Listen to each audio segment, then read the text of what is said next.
بسم الله الرحمن الرحيم. الحمد لله رب العالمين، والصلاة والسلام على أشرف الأنبياء وسيد المرسلين سيدنا وحبيبنا محمد وعلى آله وأهل بيته وصحبه أجمعين. أما بعد، فقد قال النبي صلى الله عليه وسلم: ذاك شهر يغفل الناس عنه بين رجب ورمضان، يرفع فيه الأعمال إلى رب العالمين عز وجل، فأحب أن يرفع عملي وأنا صائم، أو كما قال صلى الله عليه وسلم.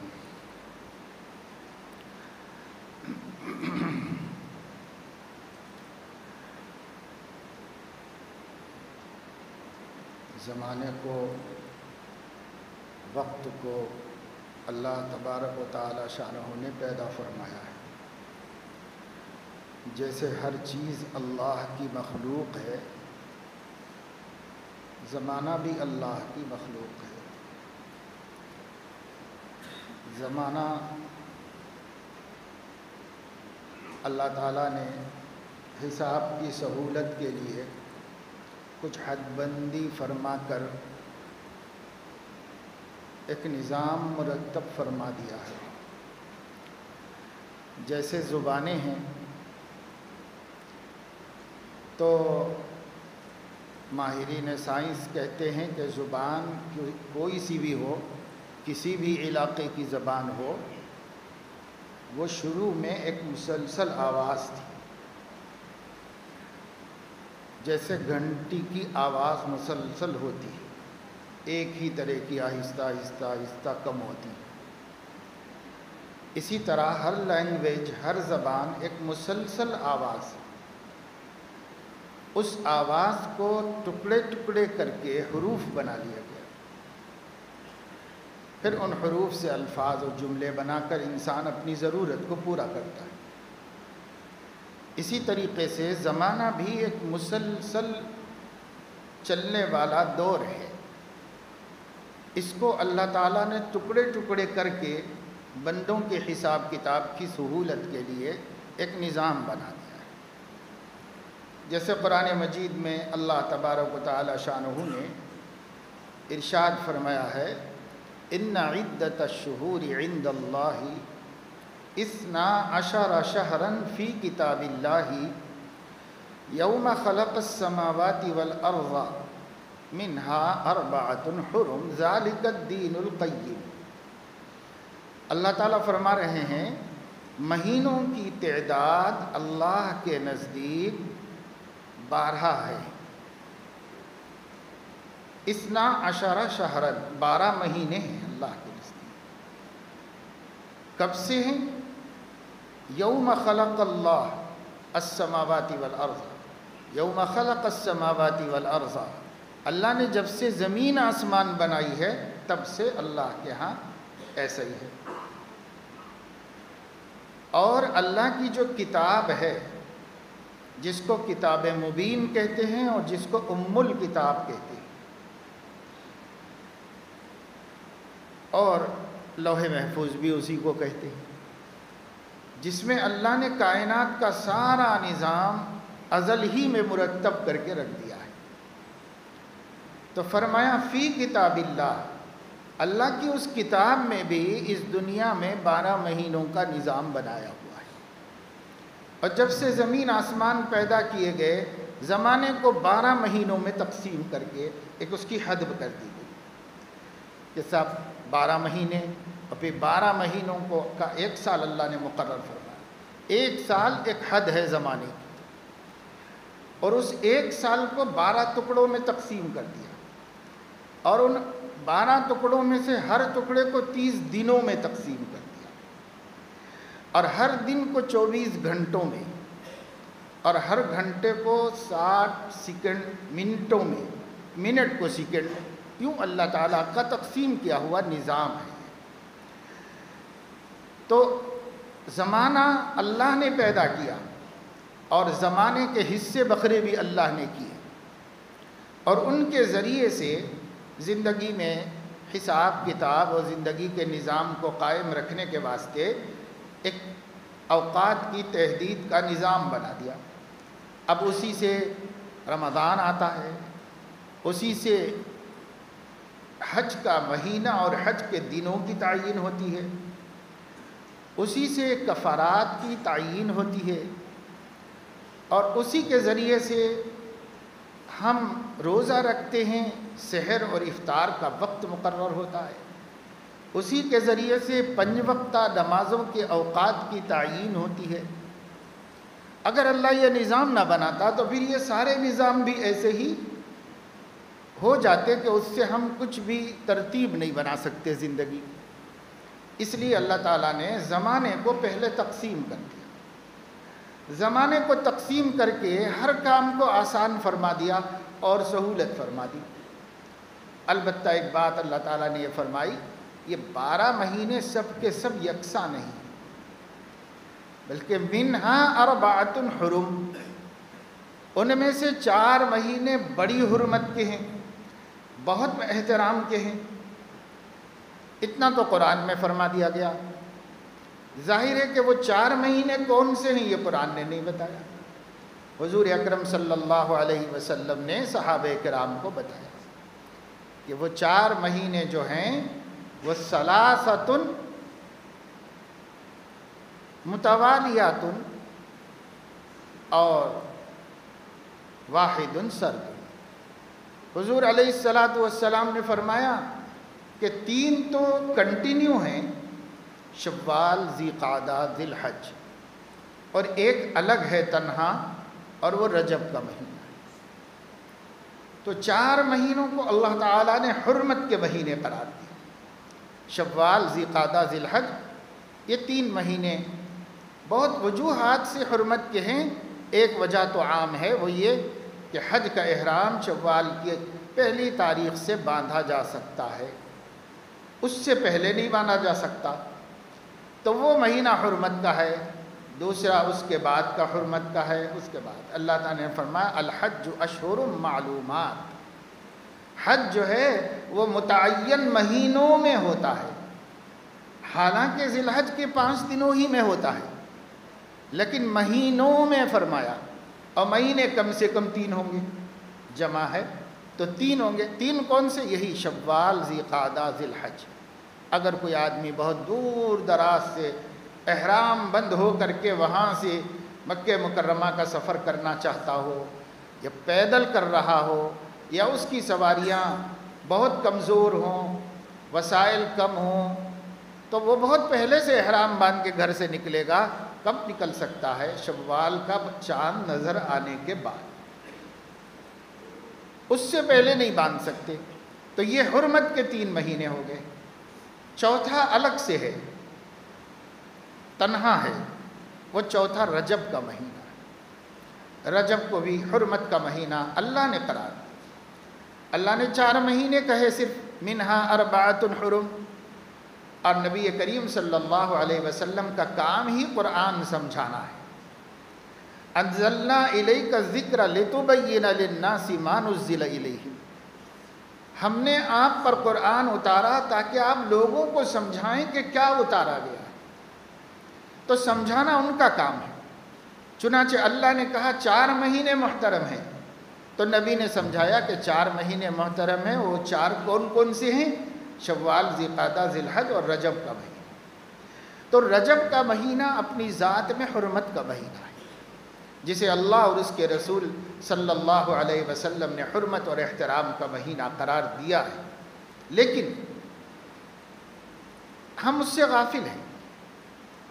اور اسی طریقے سے حضور علیہ السلام بھی فرما رہے ہیں کہ شعبان کا مہینہ بھی بڑی عزت کا مہینہ ہے، جو اب چل رہا ہے، ہم اس سے بھی غافل ہیں۔ رجب سے بھی ہم غافل ہیں کہ رجب حرمت کا مہینہ ہے، اللہ نے 12 میں 4 مہینوں کو خاص عزت دی ہے، اور اس میں رجب بھی داخل ہے، لیکن ہم نے کبھی نہیں سوچا کہ رجب بھی کچھ اعمال کرنے کا مہینہ ہے، رجب بھی کوئی خاص عبادت میں اضافے کا مہینہ ہے، وہ ہم نے نہیں سوچا۔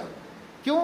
اس واسطے کہ امام ابن رجب حنبلی رحمۃ اللہ علیہ فرماتے ہیں عوام کا مزاج ہے مشہور باتوں پر عمل کرتے، چاہے وہ اہم نہ ہو، لیکن بہت سی اہم باتوں کو چھوڑ دیتے ہیں چاہے کتنی ہی اہمیت کیوں نہ ہو، مشہور نہیں ہے اس وجہ سے، زیادہ شہرت نہیں ہے اس کی لوگوں میں۔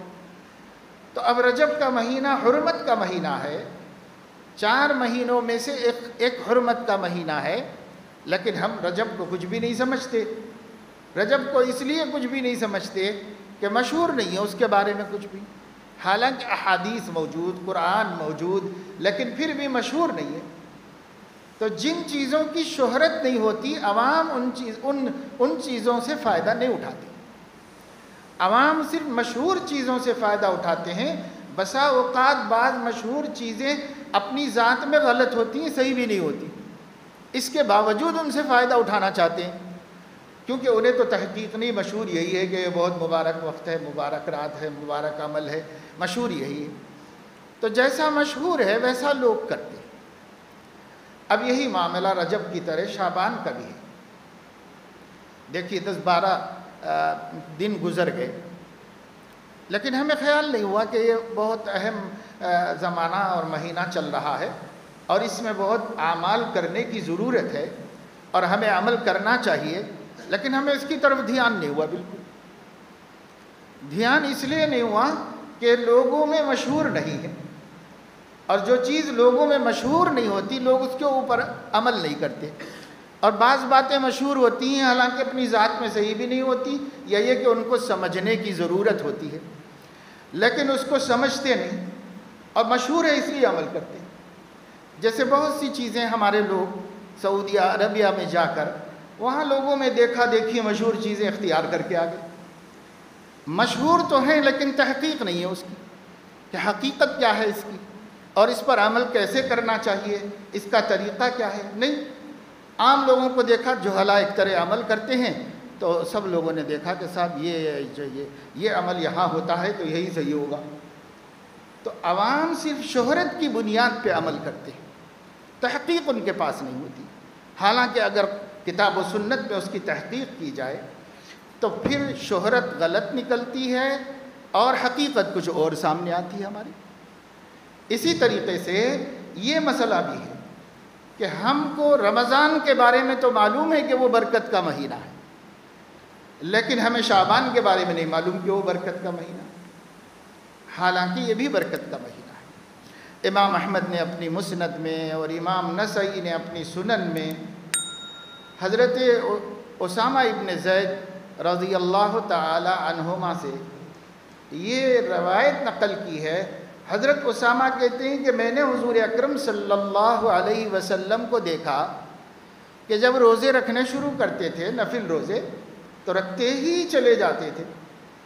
ہم یہ سمجھتے تھے کہ اب بند نہیں کریں گے آپ، لیکن چھوڑ دیتے تھے تو چھوڑے ہی رہتے تھے، ہم یہ سمجھتے تھے کہ اب نہیں رکھیں گے، یعنی جب تک چاہتے نفل روزے رکھتے رہتے تھے، جب چھوڑنا چاہتے تو چھوڑ ہی دیتے تھے، پھر جب رکھنا چاہتے تو رکھتے تھے۔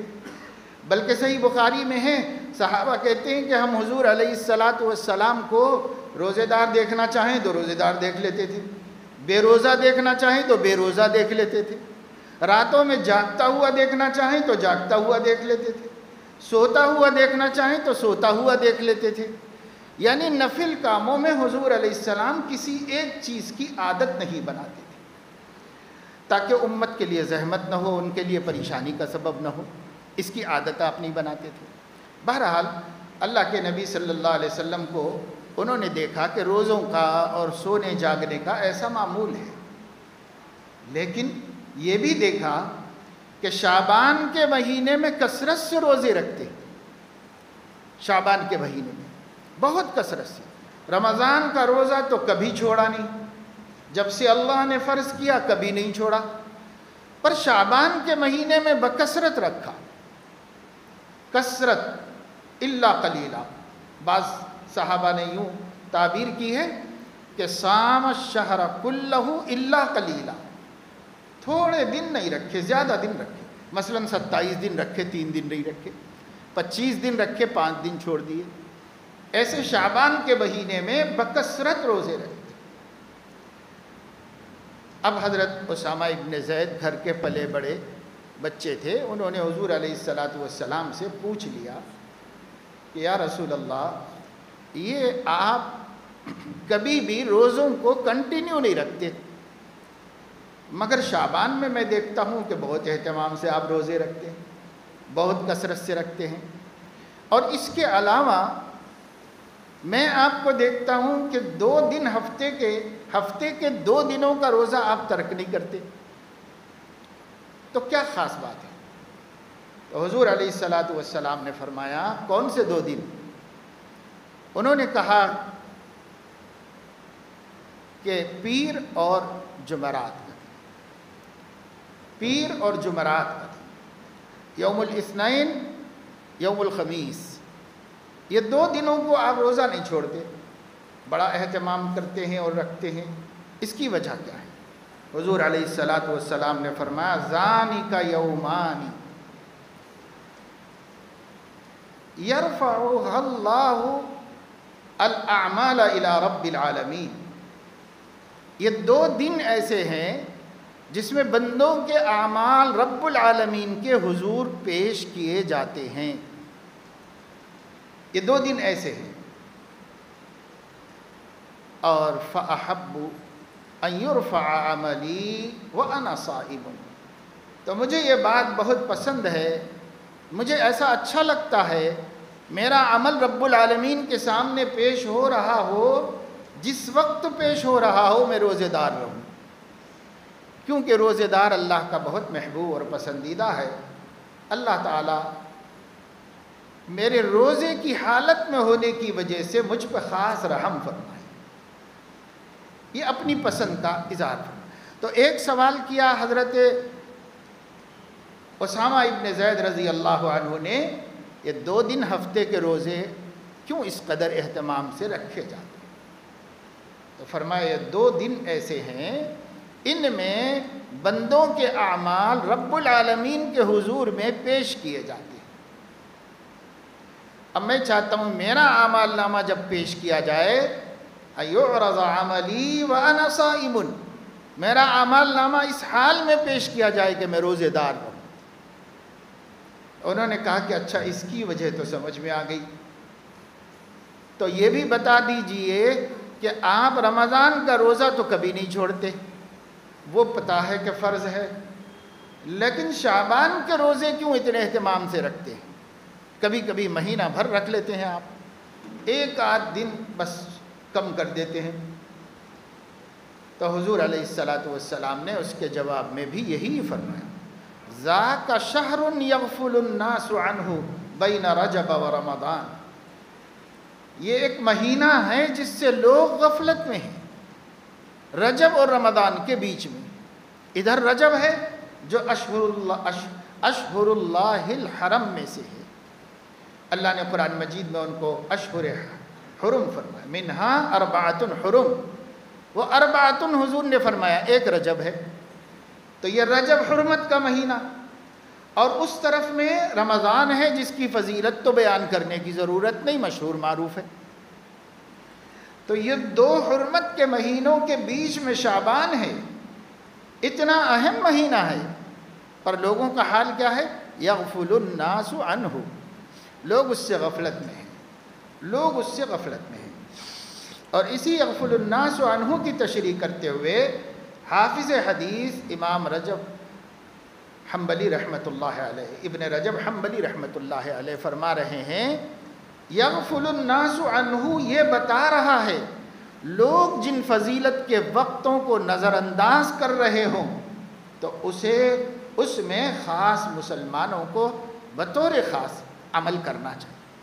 لوگ غفلت کر رہے ہیں تو تم غفلت مت کرو، حضور علیہ السلام تو نہیں کر رہے تھے، آپ فرما رہے ہیں یغفل الناس عنہ، لوگ اس سے غافل ہیں اور میں اس میں اہتمام سے عمل کر رہا ہوں۔ پتہ چلا کہ لوگ مشہور وقتوں میں تو کچھ کر لیتے ہیں، لیکن جو مشہور نہیں، کتنی بھی فضیلت کا وقت ہو، مشہور نہیں ہے تو لوگ عمل نہیں کرتے اس کو۔ شہرت ہونا چاہیے ان کے پاس کسی چیز کے صحیح ہونے کے لیے، حالانکہ علماء کے پاس کسی چیز کے صحیح ہونے کے لیے تحقیق سے ثابت ہونا چاہیے۔ یہ حدیث جو میں آپ کو سنا رہا ہوں، اس کو امام احمد نے مسند میں نقل کیا ہے، اور امام نسائی نے سنن نے، اور آج کل لوگ اس وقت تک نہیں مانتے جب تک کہ شیخ ناصر الدین البانی کی بات نہ کہی جائے، کیونکہ ان کو لوگوں نے اس وقت میں حدیث میں خدا سمجھا ہوا ہے۔ حالانکہ کتنی ہی حدیثوں کی تحقیق میں غلطیاں کی ہیں، کتنی ہی حدیثوں کی تحقیق میں غلطیاں ثابت ہو چکی ہیں، لیکن اب لوگ کہتے ہیں انہوں نے کہا تو ماننا ہے، بس انہوں نے نہیں کہا تو نہیں ماننا ہے۔ یہ بھی ایک قسم کی تقلید ہے، اس کو وہی لوگ سب سے زیادہ مانتے ہیں جو تقلید سے گھبراتے ہیں، وہی سب سے زیادہ اس کو مانتے ہیں۔ شیخ کہہ دے تو معتبر ہے، اور اگر شیخ نہ کہے تو کوئی معتبر نہیں۔ ابھی جتنی سعودی عرب سے پرانے ائمہ علماء کی کتابیں چھاپی جا رہی ہیں، ہر ایک کی تخریج کی جا رہی ہے، اور سب میں شیخ کا فیصلہ بھی لکھا جا رہا ہے کہ شیخ البانی کیا کہتے ہیں۔ وہ کہیں تو پچھلے سب محدثین کمزور و ضعیف، اور وہ اگر وہ صحیح کہہ دے تو سب کو سند مل جائے گی، اور اگر وہ ضعیف کہہ دے تو سند، یہ 14ویں صدی میں آ کر پچھلے تمام پہ پانی پھیر دے، مگر مانا انہی کو جا رہا ہے۔ اس لیے میں کہہ دے رہا ہوں تاکہ جن کو نہیں انہی کو ماننا ہے وہ بھی مطمئن ہو جائیں۔ یہ جو حدیث میں سنا رہا ہوں، اس کو شیخ ناصر الدین البانی نے نسائی کی حسن حدیثوں میں شمار کیا، اور اسے صحیحہ میں لیا ہے انہوں نے، کیونکہ اس سے استناد کرنا، اس پہ عمل کرنا، حسن حدیث پر عمل کرنا حجت ہے اور دلیل ہے۔ تو اس لیے جو لوگ تو سب علماء کو کنڈم کر کے صرف ایک کو مان رہے ہیں، وہ بھی مان لیں کہ یہ حدیث پر غور کریں۔ حضور علیہ السلام فرما رہے ہیں ذاک شہر یغفل الناس عنہ بین رجب و رمضان، شعبان ایسا مہینہ ہے جو رجب اور رمضان کے درمیان میں ہے، لیکن لوگ غافل ہیں، لوگ اس کی عظمت سے غافل ہیں، لوگ اس کی اہمیت سے غافل ہیں۔ تو اب اس عظمت کا تقاضا کیا ہے؟ عبادت میں اضافہ، عبادتوں میں اضافہ عظمت کا تقاضا ہے۔ اب اس میں عبادتوں میں اضافہ تو نماز، روزہ اور نفلیں اور تہجد تو حضور علیہ السلام بکثرت کرتے تھے۔ ایک روزہ رہ گیا، آپ صلی اللہ علیہ وسلم پیر اور جمعرات کو روزہ بھی رکھا کرتے تھے، مہینے میں 3 روزے بھی رکھتے تھے، 13، 14، 15 کو، اور یہ ضروری نہیں ہے کبھی آپ 13، 14، 15 کو رکھتے تھے یا کل مہینے کے ملا کے 3 رکھ لیتے تھے۔ شروع مہینے میں بھی، اخیر مہینے میں بھی ثابت ہے، شروع مہینے کے 3 دن بھی ثابت ہے، درمیان کے 3 دن بھی ثابت ہے۔ یہ 3 روزے مہینے میں تو رکھتے ہی رکھتے تھے، اور جب جی چاہتا تھا پیر اور جمعرات کو بھی رکھتے تھے، لیکن شعبان میں مسلسل رکھتے تھے، مسلسل رکھتے تھے۔ 2-4 چھوڑ دیے تو بہت چھوڑ دیے۔ اسی لیے صدیقہ عائشہ رضی اللہ تعالیٰ عنہا سے روایت ہے کہ آپ نے فرمایا کہ میں نے حضور علیہ السلام کو 2 مہینے متتابع روزہ رکھتے ہوئے نہیں دیکھا، شہرین متتابعین، یعنی کنٹینیو ایک ساتھ 2 مہینے روزے رکھتے ہوئے نہیں دیکھا، الا شعبان و رمضان، شعبان اور رمضان کو۔ مگر انہی کی دوسری روایت سے معلوم ہوتا ہے کہ پورا مہینہ نہیں رکھتے تھے، 2-4 دن کم، تاکہ رمضان میں اللہ نے فرمایا ہے پورا مہینہ رکھو، تو رمضان میں پورا مہینہ رکھتے۔ تو حضور علیہ السلام شعبان کو پورا مہینہ رکھ کے رمضان جیسا نہیں بناتے تھے، بلکہ چند روزے چھوڑ دیتے تھے، پر اس میں روزے رکھتے تھے کثرت سے۔ حضور صلی اللہ تعالیٰ علیہ وسلم کے اس ارشاد گرامی کی وجہ سے یہ بات معلوم ہوئی کہ مسلمانوں کو بھی اس مہینے میں جب تب روزے رکھتے رہنا چاہیے، چاہے مسلسل نہ رکھیں، چاہے روز نہ رکھیں، لیکن جب جب موقع ہو رکھیں۔ پیر جمعرات ہی کا اہتمام کر لیں، کیونکہ ایک ہی حدیث میں پیر جمعرات کی وجہ بھی معلوم ہو گئی کہ یعرض اعمال العباد الی اللہ رب العالمین، پیر اور جمعرات کو بندوں کے اعمال رب العالمین کے سامنے پیش ہوتے ہیں، اور شعبان کے بارے میں فرمایا ذاک شہر یرفع الاعمال الی اللہ رب العالمین عز وجل. اور پیر جمعرات کے لیے بھی اور شعبان کے لیے بھی اپنے عمل کی توجیہ یہ فرمائی حضور علیہ السلام نے فَأَحَبُّ أَن يُرْفَعَ عَمَلِي وَأَنَا صَائِمٌ. اب پیر اور جمعرات کے بارے میں فرمایا فَأَحَبُّ أَن يُعْرَضَ عَمَلِي وَأَنَا صَائِمٌ. میرا عمل پیش کیا جائے، میں چاہتا ہوں کہ روزے کی حالت میں رہوں. میرے اعمال آسمانوں پر اٹھائے جائیں، میں چاہتا ہوں کہ روزے کی حالت میں رہوں. اس لیے میں شعبان میں کثرت سے روزے رکھتا ہوں اور پیر و جمعرات کو روزے کا اہتمام کرتا ہوں. تو حضور علیہ السلام کی اس ارشاد گرامی سے اور اس حدیث شریف سے ہمیں یہ بات اچھی طرح سمجھ میں آ گئی کہ یہ مہینہ ہے، بڑا مبارک مہینہ ہے. اس مہینے کی پوری فکر کرو. ہم میں بہت سے لوگ وہ ہیں جو اس مہینے کی 15ویں شب کے بارے میں تو فکر مند رہتے ہیں، کب ہے، کون سی تاریخ کو ہے، کہاں کب ہے، کون سا دن آ رہا ہے، کیا ہے، اس کی تو سب کو فکر. لیکن اس کی فکر کتنوں نے کی کہ شعبان کا مہینہ کب سے شروع ہو رہا ہے اور شعبان کا چاند دیکھنے کا اہتمام کریں اور شعبان کے مہینے میں اعمال کریں اور اس کے لیے فکریں کریں. تو وہی بات ہو گئی نا جو حافظ ابن رجب نے فرمائی، عوام کا مزاج مشہور چیزوں کے پیچھے لگنے کا ہے، اگرچہ کہ وہ کم فضیلت کی ہوں، اور غیر مشہور چیزیں جو زیادہ فضیلت کی ہوں تب بھی اس کی طرف دھیان دیتے نہیں، اس کی طرف توجہ نہیں دیتے، اس سے فائدہ نہیں اٹھاتے. تو ابھی بھی ہمارے سامنے شعبان کا اچھا خاصا مہینہ بچا ہوا ہے، باقی ہے. ہمیں اس مہینے کے دنوں اور ان مہینے کے راتوں سے فائدہ اٹھانا چاہیے. جس قدر ہم سے ہو سکے عبادت کریں. عبادت کیا ہے؟ جب موقع ہو روزہ رکھ لیں، ضروری تو نہیں ہے لیکن ثواب کمانے کا ذریعہ ہے، اس مہینے کی قدر کرنے کا ذریعہ ہے. نبی نے ایسے ہی قدر فرمائی ہے کہ روزے رکھ کے قدر کی اس مہینے کی. ہم بھی روزے رکھ کے قدر کریں، جب موقع ہو جائے روزہ رکھیں، یا جن کو موقع ہے ان کو ترغیب دیں. گھر میں بہت سی عورتیں بسا اوقات زیادہ مصروف نہیں ہیں، زیادہ ذمہ داریاں نہیں ہیں، تو وہ لوگ بآسانی روزے رکھ لے سکتی ہیں، ان کو روزے کی ترغیب دیں. مردوں میں بہت سے ہیں جن کے اوپر کچھ خاص ذمہ داریاں نہیں ہیں اور زیادہ تھکنے کی کوئی وجہ نہیں ہے، تو بھائی وہ ہمت کر کے رکھ لیں، اور لوگ بھی رکھ لیں جو مصروف ہیں، تو بھی کیا حرج ہے. کتنے کاموں کی ہم ہمت کر لیتے ہیں. بس اوقات بعض گھر میں کام مصروفیت ایسی آتی کہ ان مصروفیتوں کی وجہ سے ہم روزہ نہیں ہے، کھانا موجود ہے پھر بھی نہیں کھا پاتے، شام ہو جاتی کیونکہ زیادہ مصروفیت رہی آج. اس مصروفیت میں دوپہر کا چھوٹ ہی جاتا ہے. تو اگر ویسے چھوٹ جاتا ہے کاموں کی وجہ سے تو باقاعدہ ارادہ اور نیت کر کے ثواب کے لیے اگر روزہ ہی رکھ لیں تو کیا حرج ہے اس کے اندر. لیکن نفس ہمت نہیں کرتا. نفس کہتا گرمی سخت ہے، نفس کہتا ہے حالات اچھے نہیں ہیں، نفس کہتا ہے بھائی دن بھر محنت مزدوری. ہم بھی نہیں کہتے کہ اگر کوئی محنت مزدوری کر رہا ہے تو اس کی وہ مزدوری ہی بہت بڑی عبادت ہے. اس کا وہ روزی روٹی بال بچوں کے لیے کمانا ہی بہت بڑی عبادت ہے. وہ بس اللہ سے اتنی آرزو کر لے کہ اللہ یہ ایک ذمہ داری ہے اور موسم سخت ہے اور ادھر یہ فضیلت کا موسم بھی چل رہا ہے، اگر یہ ذمہ داری نہ ہوتی تو میں ضرور روزے رکھتا اور میں ضرور اتباع سنت کرتا. اللہ اس حسرت پر بھی اس کو اجر عطا فرمائیں گے. ان لوگوں کے لیے کہہ رہا ہوں جن لوگوں کو محنت مشقت سے روزی کروانا اور ذمہ داریاں پوری کرنا ہے.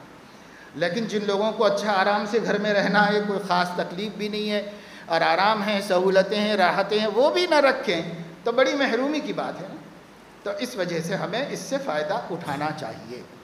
اور جہاں تک معاملہ شعبان کی 15ویں شب کی بات کا ہے جس کو ہم لیلۃ البراءت یا شب براءت کہتے ہیں، تو اس سلسلے میں مختصراً یہ بات ہمیشہ ہی کہتا ہوں، ہر سال ہی بتاتا ہوں، پھر اس کو دہرا دیتا ہوں کہ اس سلسلے میں لوگ 3 گروہ میں تقسیم ہو گئے. بعض لوگوں نے سرے سے انکار ہی کر دیا، یہ سند کے بندے ہیں، بس ان کو علم ہی نہیں ہے اس بات کا کہ احادیث کو کن کن بنیادوں پر قبول کیا جاتا ہے اور کن کن بنیادوں پر رد کیا جاتا ہے. یا تو جانتے نہیں یا جانتے بوجھتے تعصباً انکار کرتے. تو ایک طبقہ وہ ہے جو سرے سے انکار کرتا ہے بلکہ سخت مخالفت کرتا ہے، اور ایک طبقہ وہ ہے جس نے اس فضیلت کی رات کے نام پر طرح طرح کی بدعات، طرح طرح کی خرافات ایجاد کر دی، اور وہ سب ایجاد بندہ ہے، اپنی طرف سے ایجاد کر لی اور اپنی طرف سے ایجاد کر کے اس پر چل رہے ہیں، عمل کر رہے ہیں اور عمل کر رہے ہیں اور سمجھ رہے ہیں کہ کوئی اچھا کام کر رہے ہیں. تحسبونہ حینا وہو عند اللہ عظیم. تم اس کو ہلکی بات سمجھ کر گزر رہے ہو، لیکن وہ اللہ کے پاس بہت بڑا گناہ ہے، بہت بڑا گناہ ہے. تو جتنی خرافات، رسومات اس سلسلے میں عوام میں معروف ہو گئی، مشہور ہو گئی، ان سب کی تو کوئی حقیقت نہیں، اور وہ بدعات و خرافات ہیں. اس سے احتراز کرنا چاہیے، اس سے بچنا چاہیے. اور بالکل انکار کر دینا بھی ایک فضیلت کی ثابت شدہ رات سے اپنے کو محروم کر لینا ہے، اس لیے کہ احادیث کی محض سند کوئی آسمانی نظام نہیں ہے. وہ صرف کسی بات کا اعتماد حاصل کرنے کا ایک امکانی ذریعہ ہے. اس کے پیچھے ایسے لگ جانا کہ بس سند سند سند، تو دراصل جاہل تو ایسا کر سکتا ہے، باقی جس کو اس کا علم ہے وہ ایسی ضد نہیں کر سکتا. شب برات کی فضیلت اور اس سلسلے میں اللہ تعالیٰ کی خاص مغفرت اور رحمت اپنے بندوں کے ساتھ، اس سلسلے میں اتنی حدیثیں منقول ہیں جن میں سے بعض حسن ہیں اور بعض حسن لغیرہ ہیں اور بعض ضعیف ہیں. لیکن ایک اصول ہے جس کی تفصیل میں نہیں جاتا اس وقت میں، یہ باقاعدہ سیکھنا چاہیے. اس وقت امت کے عوام بعض لوگوں کی ریشہ دوانیوں کی وجہ سے دین اور سنتوں کے ایک بڑے حصے سے دن بدن محروم ہوتے جا رہے ہیں. حاجاں کے سلف صالحین کے نزدیک وہ سنتیں مانی گئی ہیں، محدثین نے سنن میں ان کو نقل کیا ہے. اگر وہ سنت نہ سمجھتے تو سنن کی کتابوں میں کیوں نقل کرتے؟ باوجود ہے کہ سند ضعیف ہے لیکن وہ سنن میں نقل کر رہے ہیں اور وہ عظیم محدث ہیں، لیکن ہم ان پہ الزام لگا رہے ہیں کہ یہ حدیث ضعیف بیان کرتے ہیں، حالانکہ وہ ہم سے زیادہ حدیث کے فن سے واقف ہیں اور حدیث کے جاننے والے ہیں. تو ایک فیشن بن گیا ہے اس زمانے میں، اللہ کی طرف سے ایک آزمائش ہے ملت کے لیے کہ کچھ لوگ سند کے بندے بن کر بس سند کے نام پر یا پھر صرف شیخ البانی کے ماننے نہ ماننے کی بنیاد پر ہزاروں سنتوں سے امت کو محروم کرتے چلے جا رہے ہیں، ہزاروں سنتوں سے امت کو محروم کرتے جا رہے ہیں اور ان کی فضیلتوں سے محروم کرتے جا رہے ہیں. حالانکہ 100 سال پہلے تک امت کے علماء، صلحاء، محدثین، فقہاء سب اس کو تسلیم کرتے چلے آئے. بس اب اس زمانے میں انکار، اس زمانے میں گویا علم اس زمانے میں تو محقق نہیں تھا، اس وقت کوئی محقق نہیں تھا. اس زمانے میں بڑے بڑے قابل لوگ پیدا ہو گئے ہیں جو اپنے پچھلوں کو برا بھلا کہتے ہوئے اپنے کو صحیح بتاتے ہوئے جا رہے ہیں. ہم صحیح ہیں، ہم صحیح ہیں، ہم صحیح ہیں. صحیح حدیثوں میں حضور علیہ السلام نے فرمایا قیامت کے قریب کی ایک نشانی یہ بھی ہے کہ لوگ پچھلے لوگوں پر سے اعتماد اٹھا دیں، اپنی چلائیں گے، بس اپنی چلائیں گے، اپنی چلائیں گے، اور پہلے لوگوں کو غلط قرار دیں گے، اور پہلے لوگوں کو کہیں گے کہ ان کو خوف خدا نہیں تھا، انہوں نے حدیثوں کو سمجھا نہیں، پرکھا نہیں. ہم بس اللہ سے ڈرنے والے ہیں، ہم ہی صحیح حدیث کو پہچاننے والے ہیں، وہ لوگ نہیں پہچاننے والے. یہ فتنہ ہے، اس لیے میں آپ کو تفصیل سے بتا رہا ہوں. یہ فتنہ ہے، اس فتنے نے امت کو دین کی شکل و شباہت ہی سے محروم کر دیا. اس فتنے نے امت کو کچھ لگی بندی زبردستی چند باتوں کے ساتھ جوڑ کر باقی سب ختم کر دیا ہے. یہ ہماری بڑی محرومی کی بات ہے اور اس زمانے کے بڑے نقصان علم کی بات ہے. پہلے ایسی خیانت علم کے ساتھ لوگوں نے نہیں کی تھی، علماء نے نہیں کی تھی، لیکن اب کی جا رہی ہے یہ خیانت. اللہ تعالیٰ حفاظت فرمائے، اللہ تعالیٰ مسلمانوں کو حق پر قائم رہنے کی توفیق نصیب فرمائے. بہرحال یہ بھی انکار بھی مت کرو، انکار کرنے کی کوئی وجہ نہیں. محققین کے نزدیک اس کی فضیلت فی نفس ہی ثابت ہے، لیکن اس کے ساتھ جو خرافات ہیں، قبرستان جانا اور یہ کرنا اور وہ کرنا اور پھول چڑھانا جا کر کے، اور گھروں میں کوئی خاص پکوان پکانا اور اس کا ایصال ثواب کرنا، اور اس کو مردوں کی عید کہنا اور اس میں آتش بازی کرنا، یہ سب چیزیں ایجاد بنتا ہے، یہ ہم نے اپنے دماغوں سے بنائی ہیں، اس کا کوئی دین سے دور دور تک تعلق نہیں، کسی وقت بھی نہیں ہے اس وقت کیا ہوگا، ویسے کبھی کہیں بھی دین میں اس کا دخل نہیں ہے، کہیں بھی نہیں ہے۔ اور اس کے علاوہ بعض لوگ بالخصوص نوجوانوں کا اسے کی جگنے کی رات کہہ کر راتوں میں پھرنا، آتش بازی کرنا، یا وہ نہ کریں تو کم سے کم آوارہ گردی کرنا، ریسنگ کرنا، موٹر سائیکلوں پہ گھومنا پوری رات گھوم گھام کے ختم کر دینا، یہ بھی بڑی ناقدری کی بات ہے۔ کسی زمانے کی فضیلت اس لیے نہیں بیان کی جاتی کہ آپ اس میں اللہ تعالیٰ کو غضب کو اور چھیڑیں۔ اللہ تو غفلت سے غصے میں آتا ہے، نبی غفلت سے غصے میں آتے تھے۔ سیدنا عمر فاروق بیکار لوگوں کے پیچھے کوڑا لے کے کھڑے ہو جاتے تھے۔ یہ بیکاریاں کیا ہے کہ ہم بازاروں میں گھوم رہے، مٹر گشت کر رہے ہیں، مارے پھر رہے ہیں، کیا ہو رہا بھائی؟ تو جگنے کی رات ہے، نہایا دھویا، اچھے کپڑے پہنے اور ساری رات پھر رہے ہیں، گھوم رہے ہیں، کائے کے واسطے بھائی؟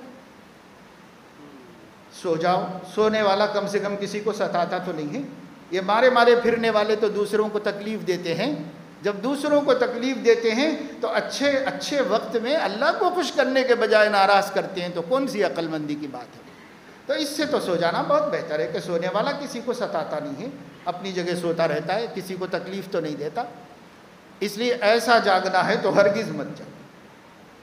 اور اگر تھوڑا جاگ کے عبادت کر لینا ہے، کچھ نفلیں پڑھ لو، دعا کرو، استغفار کرو، توبہ کرو، اللہ سے معافی مانگو، اپنی زندگی کی نادانیوں پر اور گناہگاریوں پر اللہ تعالیٰ سے شرمندگی کا اظہار کر لو، قرآن کی تلاوت کر لو، جب طبیعت تھک جائے آرام سے سو جاؤ، بس اتنا، کوئی حرج کی بات نہیں۔ اس سے کم انکار اس کی بھی کوئی وجہ نہیں ہے، اور پھر یہ ساری مصیبتیں ان کی بھی کوئی وجہ نہیں ہے۔ اللہ تعالیٰ اپنے فضل و کرم سے ہمیں دین کی صحیح سمجھ نصیب فرمائے، دین کی فہم نصیب فرمائے، اہل السنت والجماعت کے معتدل راستے پر قائم رہنے اور کتاب و سنت کے معاملات میں جو درمیانی راستے پر چلنے والے ہیں، ان درمیانی راستے پر چلنے والے علماء ربانیین کا اتباع کرنے کی توفیق عطا فرمائے۔ آمین وآخر دعوانا الحمدللہ۔